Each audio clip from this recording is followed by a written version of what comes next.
zeigen euch heute, wie wir Kakis ernten und lagern und präsentieren ein leckeres Kaki-Rezept.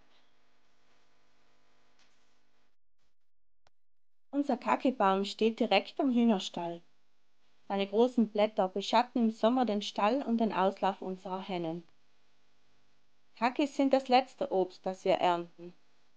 Wenn im Herbst die Blätter fallen, werden die gelben Früchte sichtbar.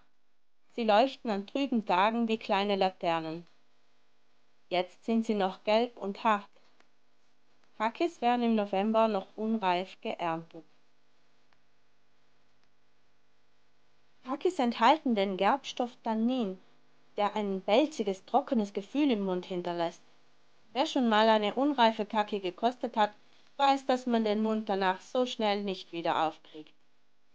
Reif sind sie aber sehr süß und mild, denn der Gerbstoff zersetzt sich bei der Reifung. Wir lagern die Kakis im Keller, wo sie einzeln und schön auf die harten Fruchtblätter gelegt reifen können. Das kann unterschiedlich lange dauern, deshalb muss regelmäßig nachgeschaut werden. Hier der Vergleich. Diese gelbe Kaki ist noch unreif und hart wie ein Apfel. Im Lauf der Zeit verfärbt sich die Frucht zu orange. Diese Kaki ist reif, aber noch schnittfest. Beim Essen wird man die Gerbstoffe an der Schale noch etwas schmecken. In diesem Zustand lassen sich Kakis gut zu Dürrobst verarbeiten. Und hier haben wir eine vollreife Kaki. Sie ist sehr weich, tief orange und die Haut ist durchscheinend. Perfekt zum Auslöffeln und Genießen. Kakis schmecken aber nicht nur roh. Wir zaubern heute einen wunderbaren Buchweizen-Kaki-Pudding für Genießer.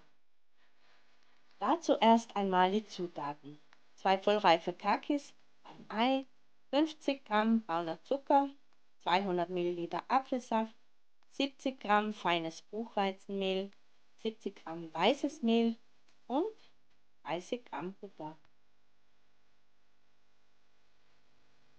Die Butter werden wir gleich mal schmelzen und dann nehmen wir die Kakis auseinander. Das Fruchtfleisch ist sehr weich, etwas faserig und hat sternförmig angeordnete Segmente. Wir schaben es mit Löffel und Gabel heraus. Das geht nicht ganz ohne Kleckern.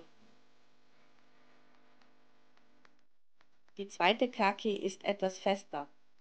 Hier sieht man auch das sternförmige Muster schön. Es enthalten übrigens viel Provitamin A und Mineralien wie Magnesium, Calcium und Phosphor. Sie sind sehr gesund. In Asien werden Kakis sogar Heilkräfte zugeschrieben. Wir pürieren das Fruchtfleisch zu einem feinen Mus und stellen es erst einmal beiseite. Nun schlagen wir das Ei auf und rühren es schaumig. Dazu kommt der Zucker, die geschmolzene Butter und das Buchweizenmehl.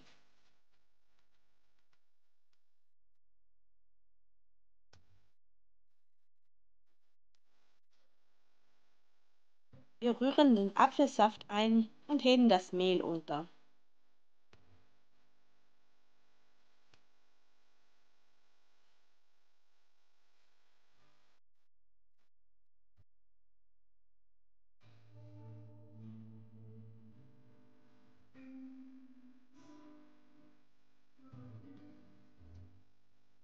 Zum Schluss kommt das Kaki-Püree dazu.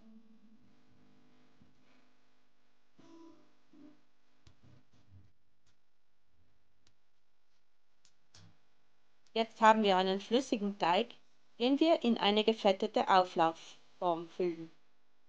Den Ofen haben wir schon auf 180 Grad vorgeheizt.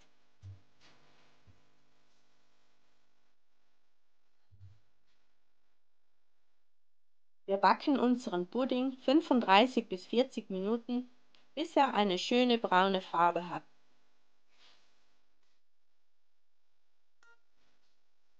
Den fertigen Buchweizen-Kaki-Pudding servieren wir lauwarm mit einer Orangenscheibe und einem Klecks Zimtsahne. Super gut.